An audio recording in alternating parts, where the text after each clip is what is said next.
عليه وسلم من سنى سنة عند فتنة الزمان فله أجره 100 شهيد أو كما قال عليه والصلاة والسلام.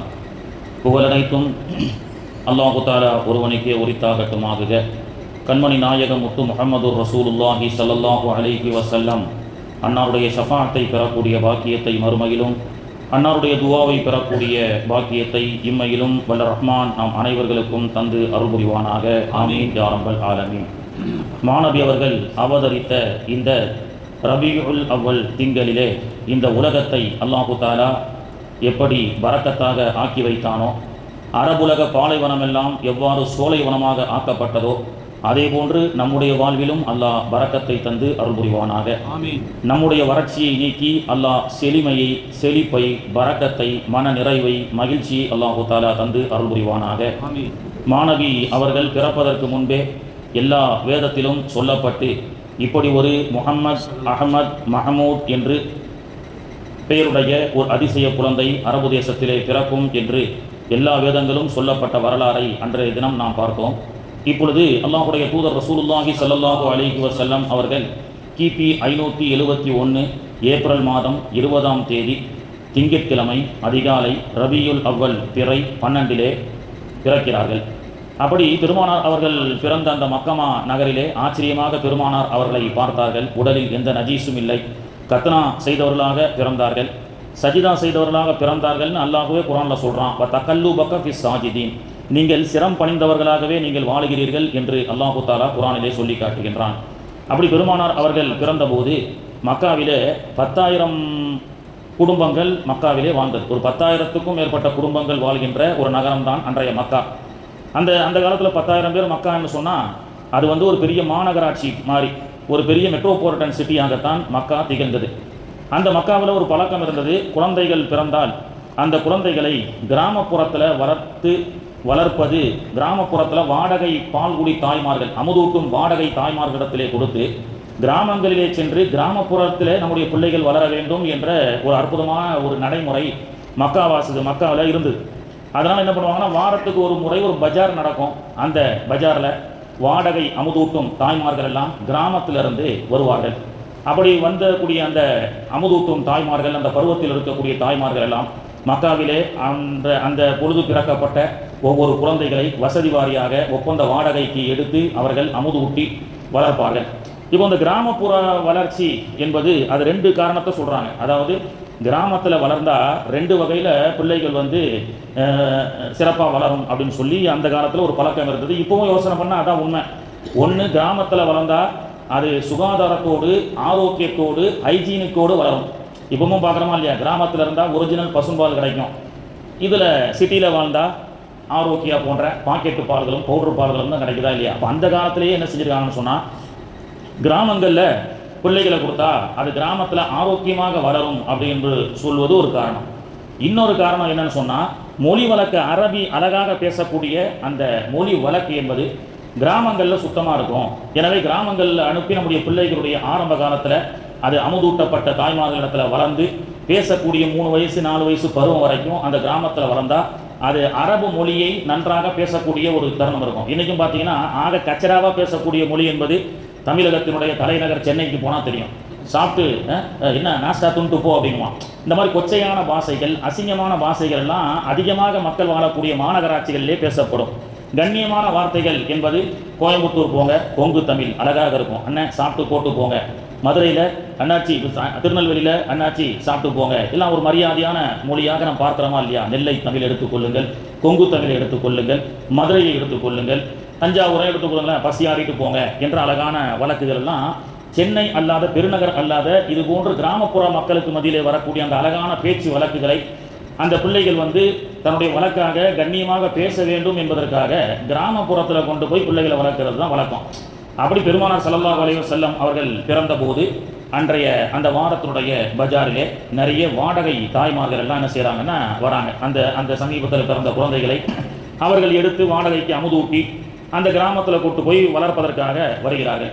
அப்படி வந்த நிறைய அமுதூட்டும் வாடகை தாய்மார்கள் எல்லாம் நல்ல தலகாத்திரமாக பெரும் கம்பீரமான ஒட்டகத்தில் பஜாரிலே மக்காவிலே பிறந்த உயர்ந்த நிறைய செழிப்புடைய பிள்ளைகளை எல்லாம் என்ன செய்கிறாங்க, முதல்ல வாங்கிக்கிறாங்க.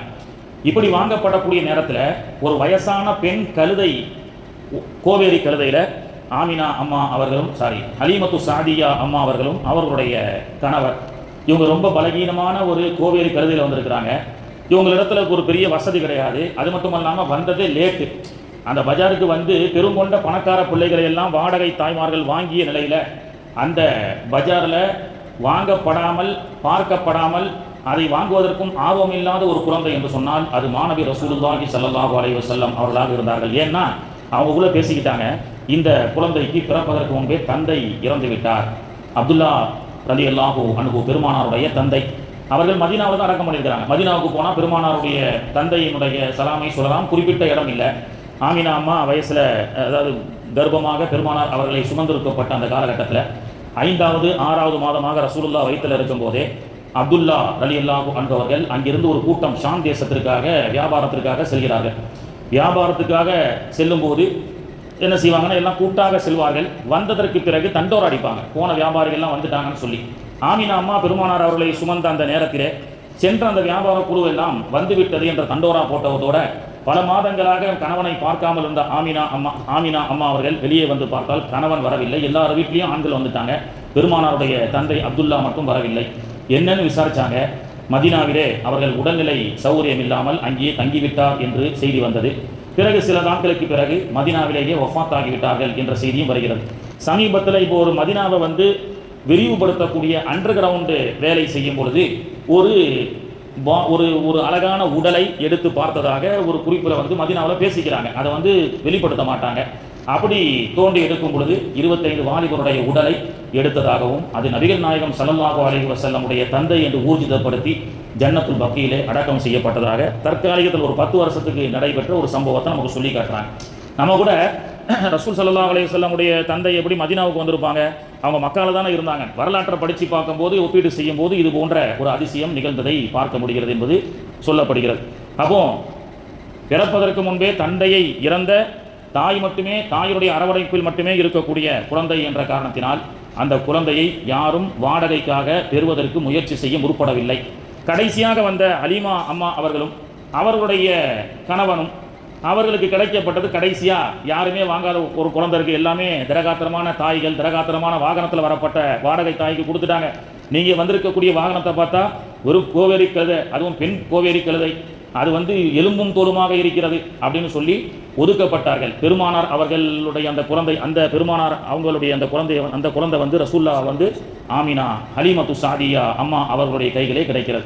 இதில் என்ன ஆச்சரியம்னு சொன்னால், இந்த பனு சாதியா என்ற இடம் இன்றைக்கும் போனீங்கன்னா ஹலீமத்து சாதியா அம்மாவுடைய வீடு தாயிஃபிலிருந்து 57 கிலோமீட்டருக்கு பக்கத்தில் இருக்கக்கூடியது. 8 வருஷத்துக்கு முன்னாடி, ஒரு 10 வருஷத்துக்கு முன்னாடி உம்ரா செய்யும் போது தாயிஃபுக்கு செல்லும் போது அந்த ஊருக்கு செல்லக்கூடிய வாய்ப்பை அல்லாஹ் கொடுத்தான். பொதுவாக மக்காவில் மதீனாவில் எல்லாமே இயற்கை மாற்றமாக அந்த அசல் எல்லாம் மாறி போச்சு, எல்லாமே வீடுகள்லாம் மாறிடுச்சு. ஆனால் ஹலீமத்து சாதியா அம்மா அவர்கள் வீட்டில் ரசூல்லா வாழ்ந்த வீடு இதுதான். தாயிஃபிலிருந்து 57 கிலோமீட்டர் தள்ளி போனீங்கன்னா ஹலீமத்து சாதியா அவர்கள் வாழ்ந்த கிராமத்தினுடைய வீடு. நான் டவுன்லோடு செஞ்சு நான் எல்லாம் காட்டணும் என்பதற்காக இன்ஷா அல்லாஹ் வாய்ப்பு இருந்தால் இந்த மாதிரி இடத்துக்கெல்லாம் போயிட்டு வரலாம். இது பழமை மாறாமலே இருக்கும். பெருமானார் அவர்கள் 4.5 வயசு வரைக்கும் இந்த வீட்டில் தான் தங்கியிருந்தாங்க. பெருமானார் அவர்களை வந்து ஹலீமத்து சாதியா அம்மா அவர்கள் என்ன செய்கிறாங்க, அழைத்து அந்த குழந்தையை வாங்கிட்டு, வாங்கினதோடைய என்ன அற்புதம், ஹலீமா அம்மா அவர்களுக்கும் அவர்கள் வந்த ஒட்டகத்திற்கும் அபரிவிதமான ஒரு சக்தி அல்லாஹ் கொடுத்தான். பெருமானார் அவர்கள் அல்லாஹ் என்ன சொல்கிறான், வமா அர்சல்னாக இல்லா ரஹ்மத்தல் லில் ஆலமீன், நீங்கள் அகிலத்திற்கு அருட்கொடையே அன்றி வேறு எதுவும் இல்லை. சோலைவனமாக இருந்த மக்கா பாலைவனமாக இருந்த மக்கா சோலைவனமாக மாறியது. பெருமானார் ரசூலுல்லாஹி ஸல்லல்லாஹு அலைஹி வஸல்லம் அந்த குழந்தையை வாங்கிய ஹலீமா அம்மா அவர்கள் மக்காவை விட்டு தாமதமாக சென்றாலும் அந்த வாகனத்தில் ஏறி உட்கார்ந்த உடனே அந்த கோவேரி கழுதை கூட பெரும் பெரும் உயர்ந்த ரக ஒட்டகத்தை எல்லாம் மீறிய வேகத்தோடு வீரியத்தோடு செல்ல ஆரம்பித்தது.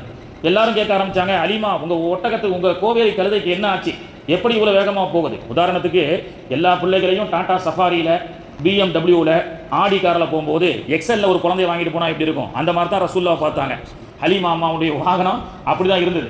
ஆனால் பெருமானார் அவர்கள் ஏறி உட்கார்ந்த உடனே அந்த எக்ஸல் மாதிரி உள்ள அந்த கோவேரி கழுதை வாகனம் எப்படி தான் போகுது, பிஎம்டபிள்யூ மிஞ்சிட்டு போயிட்டு இருக்கு, ஃபெராரியை மிஞ்சிட்டு போயிட்டு இருக்கு. பெருமானார் அவர்கள் குழந்தையாக இருக்கும் பொழுது ஏற்பட்ட ஒரு மிகப்பெரிய ஆச்சரியமான சம்பவம் அது. இப்படி ஹலீமா அம்மா அவர்கள் பெருமானார் அவர்களை இந்த பனு சாதியா என்ற தாயிஃபுக்கு 50 கிலோமீட்டருக்கு பக்கத்தில் இருக்கக்கூடிய அந்த கிராமத்துக்கு அழைத்து சென்றவுடன் பல ஆண்டுகளாக வறட்சியாக இருந்த கிராமம் பெருமானார் அவர்கள் சென்றதற்கு பிறகு அந்த கிராமம் மிகப்பெரிய செழிப்படைகிறது. அந்த கிராமம் செழிப்படைகிறது. இந்த அதிசய குழந்தை வந்த நேரம் 2 ஆண்டுகள் பெருமானார் ஸல்லல்லாஹு அலைஹி வஸல்லம் அவர்கள் ஆரம்பத்தில் ஹலீமா அம்மா அவர்கள் அந்த இடத்துல பெருமானார் அவர்களுக்கு அமுதூட்டி பெருமானார் அவர்களை வளர்க்கிறார்கள். 2 வருஷம் ஒப்பந்தம் கான்ட்ராக்ட் முடிஞ்சிருச்சு. மீண்டும் மக்காவுக்கு அந்த குழந்தைய அம்மா அவர்கள் ஹலீமா அம்மா அவர்கள் கொண்டு செல்கிறார்கள். கொண்டு சென்றதற்கு பிறகு மக்காவிலே ஒரு பரவலான ஒரு வைரஸ் காய்ச்சல் ஒன்று பரவியது.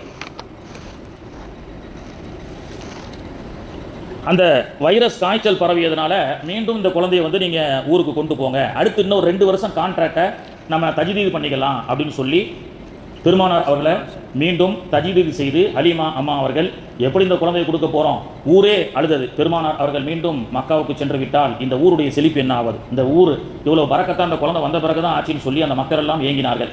அந்த மக்களுக்குடைய இயக்கத்திற்கு அந்த மக்கள் இங்கேயே இந்த குழந்தை இருக்கட்டும்னு ஆசைப்பட்டதுனால அல்லாஹ் மக்காவிலே ஒரு வைரஸ் காய்ச்சலை கொடுத்து மீண்டும் மக்காவில் இருந்தால் பிள்ளைக்கு சேஃப்டி இல்லைன்ட்டு மீண்டும் இந்த பனு சாதியா என்ற இடத்திற்கு ஹலீமா அம்மா அவர்கள் அழைத்து வருகிறார்கள். பெருமானார் அவர்களுக்கு 4.5 வயசு ஆகிறது.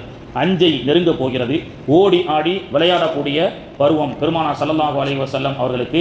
ஹலீமா அம்மா அவர்களுடைய பிள்ளைகளோடு அக்கம் பக்கத்து பிள்ளைகளோடு மாணவி ஸல்லல்லாஹு அலைஹி வஸல்லம் அவர்கள் விளையாடி கொண்டிருக்கின்றார்கள்.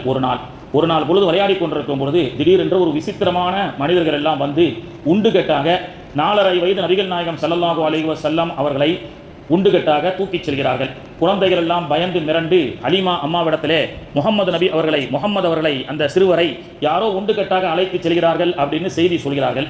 அப்பொழுது பெருமானார் அவர்களை அதாவது அவங்களுக்கு என்ன ஆச்சுன்னு சொல்லி பதற்றத்தோடு போய் பார்த்தா இந்த இடத்துல ஸல்லல்லாஹு அலைஹி வஸல்லம் அவர்கள் உட்கார்ந்து சிரித்து கொண்டிருந்தார்கள். இந்த இடத்துல அந்த பனு சாதியா என்ற இடத்துக்கு போனால் இப்படி ஒரு இடத்த பார்க்குறான். இந்த எங்கே ரசூல்லாவை காணோம், யாரோ உண்டு கட்டா தூக்கிட்டு போயிட்டாங்களே அப்படின்னு சொல்லி எல்லாம் பதட்டத்தோடு வரும்போது இந்த இடத்துல முசல்லா போட்டிருக்கல, இப்பவும் இதே மாதிரி தான் இருக்கும். இப்பவும் எடுத்த புகைப்படம் தான். இந்த இடத்துல இந்த இடத்துல வந்து பெருமானார் அவர்கள் 4.5 வயசில் என்ன செய்கிறாங்க, உட்கார்ந்து சிரித்து கொண்டு இருக்கின்றார்கள். வந்தது யார்? ஜிப்ராயில் அலைஹிஸ்ஸலாத்து வஸ்ஸலாம். இந்த இடத்துல உட்கார்ந்து பெருமானார் அவர்களுடைய அந்த 4.5 வயசில் கல்பை திறந்து ஜம்சம் நீரால் அவர்கள் என்ன செய்கிறாங்க, ஸல்லல்லாஹு அலைஹி வஸல்லம் அவர்களை ஆப்ரேஷன் செய்கிறார்கள். ஆப்ரேஷன் செய்யப்பட்ட பெருமானார் ஸல்லல்லாஹு அலைஹி வஸல்லம் அவர்கள் வந்து சிறிது நேரத்தில் நடக்குது.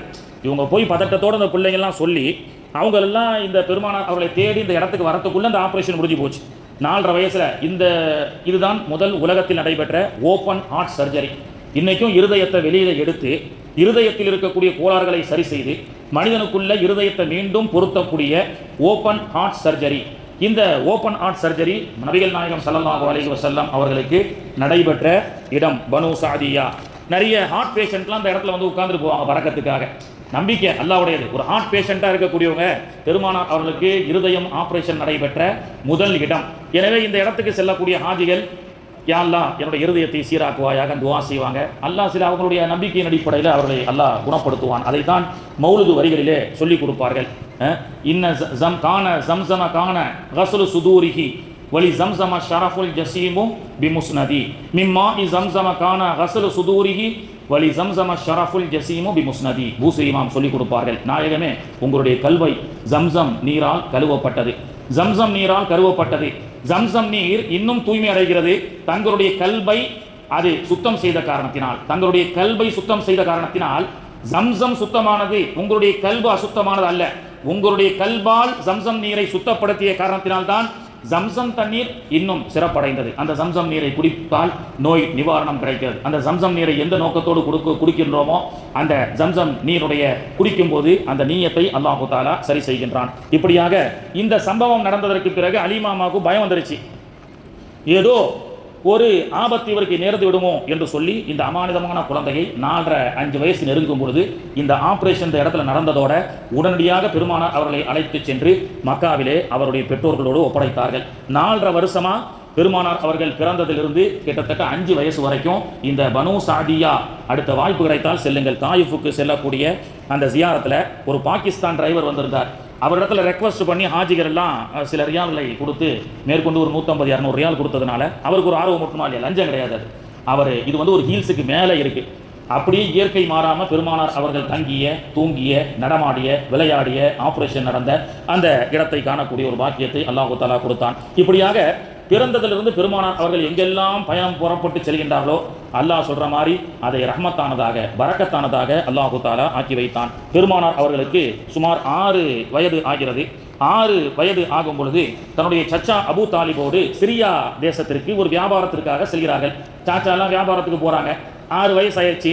பெருமானார் ஸல்லல்லாஹு அலைஹி வஸல்லம் அவர்களையும் அழைத்து செல்லலாம் சகோதரருடைய மகனுக்கு அப்படின்னு சொல்லி 6 வயதிலே அவர்கள் என்ன செய்கிறாங்க, சிரியாவை நோக்கி ஜோர்டான் வழியாக ஒரு பயணம் மேற்கொள்கின்றார்கள். அந்த பயணத்தில் மாணவி அவர்களை பொருளை எல்லாம் பார்க்க செய்துவிட்டு அவர்கள் எல்லாம் களைப்பாரி கொண்டிருக்கும் பொழுது அங்கே ஒருவர் வருகிறார். அங்கே ஒருவர் நாயகம் 6 வயசு ஆகுது. அவர் அதிசயமாக பார்க்கின்றார். பாகூரா ஜர்ஜிஸ் என்று சொல்லக்கூடிய ஒரு முனிவர், ரொம்ப நாளாக யாரிடத்துலையும் பேசாமல் உலகப்பட்ட இடத்து தவத்திலேயே இருந்த ஒரு முனிவர். அந்த இடத்துல இருந்து பெருமானார் அவர்களை வியாபார கூட்டத்தோடு வந்த ரசூல்லாவை பார்க்குறாரு. பார்த்துவிட்டு அவர் சொன்னார், யாரிடத்திலும் பேசாத ஜர்ஜிஸ் என்ற அந்த முனிவர் நபிகள் நாயகம் பார்த்து இவர் எங்கேருந்து வந்திருக்கிறார் அப்படின்னு கேட்டார். முந்திய உம்மத்தில் ரசூலுல்லாவுடைய அங்க அடையாளத்தை அப்படியே அல்லாஹ் சொல்லியிருந்தான். இவருடைய முகம் இப்படி இருக்கும், இப்படி நடப்பார்கள், அங்க அடையாளங்கள், இப்படி அங்க அடையாளங்களை எல்லாம் தெரிந்து கொண்டு பெருமானார் அவர்கள் 6 வயதில் அவர்கள் அந்த வியாபார குழு எல்லாம் ஒரு வேலையாக போகும்போது ஒரு மரத்தில் சாஞ்சி உட்கார்ந்துட்டு இருக்கிறாங்க. அந்த இடத்திலே அவர் இது சாதாரண குழந்தை அல்ல, இவரை வல் வஹ்ஷு வல் அஸ்ஜாரு கது சஜதத் லஹு, இந்த அதிசய குழந்தையை நான் பார்க்கின்றேன். இங்கே இருக்கக்கூடிய கற்கள் இவரை பார்த்து சஜிதா செய்கிறது, இங்கே இருக்கக்கூடிய மரங்கள் எல்லாம் சஜிதா செய்கிறது. வல் வஹ்ஷு வல் அஸ்ஜாரு கது சஜதத் லஹு வ அலைஹி கது அல்லம்னா பஅத தஷஹுதி, மூலருடைய வழியிலே நமக்கு சொல்லிக் கொடுப்பார்கள். அப்படி இந்த அதிசய குழந்தையை பார்த்து இவர் சாதாரண மனிதர் அல்ல, தீர்க்க தரிசி, உலகத்தையே ஆள பிறந்தவர், உலகத்தையே வழிநடத்த பிறந்தவர் என்று சொன்னார். அந்த ஜர்ஜிஸ்னுடைய புகைராவுடைய அந்த அவர் தவம் இருந்த இடம் இன்னைக்கும் பாதுகாப்பாக இருக்கிறது. இந்த இடத்துக்கு ஜோர்டானுடைய பார்டர் சிரியாவுக்கு போனால் பார்க்கலாம். இப்போ ஒரு மரத்துடைய ஆயுட்காலங்கள் எத்தனை வருஷம்? ஒரு ஆலமரம்னு சொன்னால் 400 வருஷம் 500 வருஷம் ஒரு ஆலமரம் இருக்கலாம். இஸ்லாம் அல்லாத ஒருவர், அவர் இஸ்லாத்தை ஏற்றுக்கொண்டாரான்றது பிற்காலத்தில் அந்த வரலாற்று நமக்கு தெரியல. ஆனால் இஸ்லாம் அல்லாத ஒருவர் தவம் செய்து மாணவி அவர்களுடைய இன்னைக்கு மௌலிது ஓதலாமா ஓதக்கூடாதான்னு அவர் ஓதிய 2 வரி தாங்க. ரசூலுல்லாஹ் பற்றி அவர் சொன்னது என்ன? வல் வஹ்ஷு வல் அஸ்ஜாரு கது சஜதத் லஹு வ அலைஹி கது வல்லம்னா பஅத தஷஹுதி, கற்களும் மரங்களும் அவருக்கு சஜிதா செய்வதை நான் பார்க்கிறேன் அப்படின்னு சொல்லி இந்த இடத்துல உட்கார்ந்து அந்த காலத்தில் அவர் செஞ்சார். இன்னைக்கும் அவர் தவம் செய்த கோட்டை என்று ஜர்ஜிஸ் கோட்டை அப்படின்னு சொல்லி இன்னைக்கும் சிரியாவுடைய ஓரத்திலே தென் சிரியா ஜோர்டானுடைய பாடத்திலே அமர்ந்திருக்கிறது. ஸோ ஸல்லல்லாஹு அலைஹி வஸல்லம் எங்கே பார்க்குறாரு, ஒரு மரத்தடியில் எல்லாரும் அவங்களுடைய பொருளை எல்லாம் வைத்துட்டு வியாபார குழுக்கள் எல்லாம் அவங்க வேலையை சுய தேவைக்காக, குளிப்பதற்காக, ஓய்வெடுப்பதற்காக தங்குவாங்க இல்லையா, அந்த மாதிரி தங்கியிருந்த போது பெருமானார் அவர்கள் சாய்ந்து அந்த பொருளை எல்லாம் பார்த்து கொண்ட இடம். ரசூலுல்லாஹ் 6 வயசில் இருக்கும்போது சாய்ந்த மரம் அப்படின்னு சொல்லுவோம். அந்த மரம் ஒரு ஆலமரத்துக்கு எத்தனை வருஷங்க இருக்கும்? ஒரு 400 வருஷம் 500 வருஷம் இருக்குமா இல்லையா? ஆனால் இன்றைக்கும் பார்த்தீங்கன்னு சொன்னால் ஜோர்டானில் பெருமானார் அவர்கள் சாய்ந்து அமர்ந்த மரத்தை பார்க்கலாம். பாருங்கள், 1000 in a if a miracle that this tree is still alive over 1400 years later. நபிகள் நாயகம் சாய்ந்து அமர்ந்த மரத்திற்கு கூட அழிவு இல்லை. பெருமானார் அவருடைய முதுகு பட்டு அவர்கள் தங்கியிருந்த அந்த மரத்து 1500 வருஷத்துக்கு இன்னைக்கும் பாதுகாப்பாக இருக்கு. அல்லாஹு தஆலா அங்கெல்லாம் சென்று வரக்கூடிய பாக்கியத்தை அல்லாஹு தஆலா தருவானாக. இப்படியாக பெருமானார் அவர்கள் எங்கெல்லாம் சென்றார்களோ அங்கெல்லாம் அல்லாஹு தஆலா பரக்கத்தை ஆக்கினான். அவர்கள் சாய்ந்த மரத்திற்கு 1500 ஆண்டுகள். பெருமானார் அவர்கள் கரம்பட்டு ஹிஜ்ரத்திலே ஒரு ஆட்டுக்காக பால் கறந்தார்கள். அந்த ஆட்டுக்கு 18 ஆண்டு வரை அல்லாஹு தஆலா ஹிஜ்ரி 18 வரைக்கும் அந்த ஆட்டை அல்லாஹு தஆலா ஹயாத்தாக வைத்திருந்தான். இப்படியாக மாணவி அவர்கள் செல்லும் இடமெல்லாம் அல்லாஹ் பரக்கத்து. எந்த அளவுக்குன்னு சொன்னால் வருஷம் சொல்றது தான். மக்கா டு மதீனா வயா பைத்துல் முகத்தஸ், எங்கெல்லாம் பெருமானார் அவர்கள் சென்றார்களோ அங்கெல்லாம் அல்லாஹ் ஜோர்டான், லெபனான், சிரியா, பலஸ்தீன் போன்ற இந்த நாடுகளை எல்லாம் அல்லாஹ் வளமிக்க நாடுகளாக, கனிம வளமிக்க நாடுகளாக அல்லாஹு தஆலா ஆக்கினான். பெருமானார் அவர்கள் எங்கெல்லாம் சென்றார்களோ அங்கெல்லாம் அல்லாஹு தஆலா வளங்களையும் பரக்கத்துகளையும் அல்லாஹு தஆலா தந்தான். அல்லாஹு தஆலா அது மட்டும் இல்லாமல் பெருமானார் அவர்கள் மூலியமாகத்தான் இன்னைக்கு ஓப்பன் ஹார்ட் சர்ஜரி என்று இன்னைக்கு இருதயத்தை எடுத்து ஆபரேஷன் செய்யக்கூடிய முறைகளும், அதே போன்று இன்னும் எத்தனையோ மருத்துவ ரீதியான எவ்வளவோ விஷயங்களை பெருமானார் ஸல்லல்லாஹு அலைஹி வஸல்லமுடைய வாழ்நாளிலே அவர்கள் சந்தித்திருக்கின்றார்கள். 25 வயசில் அவர்கள் திருமணம் முடித்தார்கள். இன்ஷா அல்லாஹ் இப்போ 25 வயசு, ஒரு 6 வயசோட 10 வயசோட நிப்பாட்டிப்போம். நாளை மறுநாள் இன்ஷா அல்லாஹ் பெருமானாருடைய 25 வருடம் வயசு எப்படி கழிஞ்சது, 40 வயசில் என்னென்ன நிகழ்ந்தது என்பதை இன்ஷா அல்லாஹ் அடுத்தடுத்த பயான்களிலே அல்லாஹு தஆலா பார்ப்போம். இது போன்ற பெருமானார் அவர்கள் நடமாடிய அந்த சிறப்பான பூமிக்கெல்லாம் சென்று அதன் மூலமாக அல்லாஹு தஆலா நம்முடைய வாழ்வையும் அல்லாஹ் வளமான வாழ்வாக ஆக்கி அருள் புரிவானாக. இன்றைய தபுரூக் வழக்கறிஞர் ஹாஜி கையூம் பாய் அவர்கள் இன்ஷா அல்லாஹ் வழங்கி அவர்களுக்கும் பெற்ற நமக்கும் இந்த மஜ்லிஸுடைய பரக்கத்தை கொண்டு அல்லாஹ் வளமான வாழ்வை தந்து அருள் புரிவானாக. சுப்ஹானல்லாஹி வ பிஹம்திஹி சுப்ஹானக்கல்லாஹும்ம வ பிஹம்திக அஷ்ஹது அல்லா இலாஹா இல்லா அன்த அஸ்தக்ஃபிருக சுப்ஹான ரப்பிக ரப்பில் இஸ்ஸத்தி அம்மா யசிஃபூன்.